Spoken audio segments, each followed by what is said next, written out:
Hola, soy Lucas, pertenezco al Departamento de Atención a las Personas Usuarias de Corredores Viales. En este webinar les voy a contar sobre la Ley de Identidad de Género 26.743.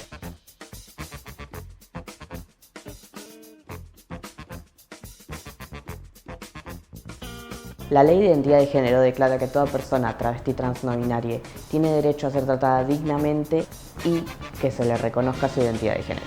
Toda persona tiene el derecho fundamental del reconocimiento de su identidad de género, a ser tratada de acuerdo a ella, a ser identificada de ese modo en la partida de nacimiento y en el Documento Nacional de Identidad. Esto no implica la necesidad de un cambio registral de dichas identificaciones para acceder a su derecho de ser identificada como se presente. En ningún caso se podrá exigir como condición una intervención quirúrgica, terapia hormonal o tratamiento psicológico o médico. Suele haber cierta confusión en lo que abarcan a las identidades del colectivo LGTBIQ+. Por eso en este webinar vamos a profundizar sobre algunos de estos conceptos. Empecemos por diferenciar entre orientación sexual, identidad y expresión de género y sexo biológico. La orientación sexual se refiere a la atracción física, romántica o emocional de una persona hacia otras personas. Dentro de esto se encuentran dos grandes espectros, el sexual y el romántico. Dentro del espectro sexual nos encontramos con la alosexualidad, el cual están las identidades lesbiana, gay, bisexuales, pansexuales, por mencionar algunas. En cambio, dentro del espectro asexual se encuentran aquellas identidades que experimentan la atracción sexual de manera más gradual o incluso no la experimentan, como en el caso de las personas asexuales. Otras identidades dentro del espectro sexual son demisexuales o bisexuales. La orientación sexual es independiente de la identidad de género o características sexuales. Para muchas personas su expresión se ajusta a las ideas que la sociedad vincula para su género, mientras que para otras no. Las personas cuya expresión de género no se ajustan a las normas y expectativas sociales, como los hombres que son percibidos como afeminados o las mujeres consideradas masculinas, suelen ser objetivos de duros castigos como acoso, agresiones físicas, sexuales o psicológicas. La expresión de género es nuestra performance, la forma en la que manifestamos nuestro comportamiento y nuestra apariencia. Es como mostramos quiénes somos y determina cómo nos perciben. La expresión de género de una persona no siempre está vinculada a su sexo biológico, a su orientación sexual o a su identidad de género. El sexo se refiere a la asignación que se le hacen a los bebés basadas en las características sexuales primarias. Las categorías típicas asignadas son masculino, femenino e intersex. El sexo asignado al nacer no tiene por qué corresponder con la identidad de género de cada persona, al igual que tampoco influye en la orientación sexual. Uno puede tener caracteres sexuales primarios femeninos e identificarse como varón y ser asexual, al igual que podría identificarse como mujer y ser heterosexual. La identidad de género refleja un sentido profundo y experimentado de cada género de la persona. Cuando tu identidad de género coincide con el sexo que te asignaron al nacer, usamos el término cisgénero. En cambio, cuando no coincide, se denomina transgénero. Las personas no binarias son aquellas que no se identifican en el común varón-mujer. Tu identidad de género no determina tu orientación sexual ni tu expresión de género.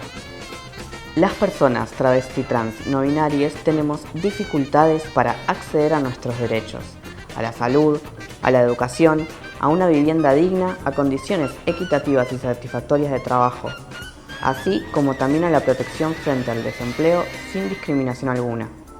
El decreto 721 surge como una medida de reparación que apunta a la reducción de la desigualdad hasta lograr, en un futuro, su total eliminación. El artículo 1 de este decreto establece una medida dirigida a subsanar este daño constante provocado por parte de la sociedad hacia nuestro colectivo, a través de la implementación del cupo laboral.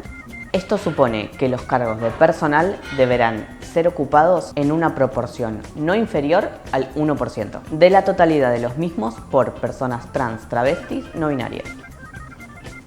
Pero, ¿cómo seguimos desde acá? Además de cumplir esta normativa, es importante avanzar un paso más. Esto implica acciones como capacitarse en temáticas pertinentes a la materia. Establecer espacios de diálogo para generar ambientes sanos de aprendizaje.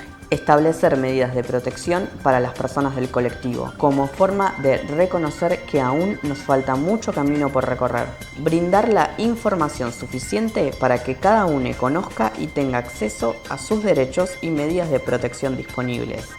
Establecer desde los organismos y las propias personas que ocupan puestos de liderazgo con personal a cargo, políticas de tolerancia cero ante la discriminación por cuestiones de género.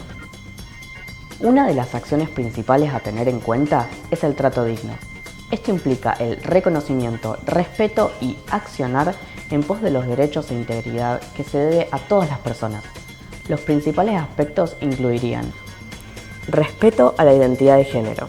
Las personas trans deben ser tratadas de acuerdo con la identidad de género con la que se identifican, independientemente de su sexo asignado al nacer. No discriminación. Es esencial que las personas trans no sean objeto de discriminación por su identidad de género. Esto incluye proteger sus derechos legales y garantizar que tengan igualdad de oportunidades en el empleo, la educación, la vivienda y otros aspectos de la vida. El uso apropiado de los conceptos de identidad de género, como los pronombres, son fundamentales para reflejar respeto y aceptación. Algunos de ellos son él, ella y ella. Acceso a atención médica adecuada. Las personas trans deben tener acceso a atención médica competente y adecuada que respalde sus necesidades relacionadas con su transición, si así lo desean. Acceso a servicios y recursos sociales.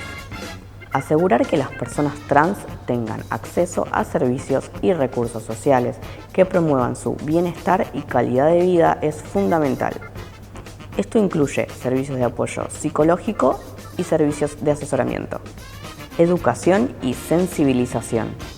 Promover la educación y la sensibilización sobre las cuestiones relacionadas con la identidad de género es importante para fomentar un trato digno y combatir la discriminación y los estereotipos.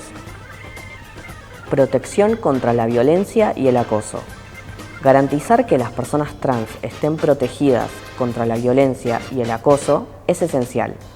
Esto implica tomar medidas para prevenir y abordar la discriminación y la violencia basadas en la identidad de género.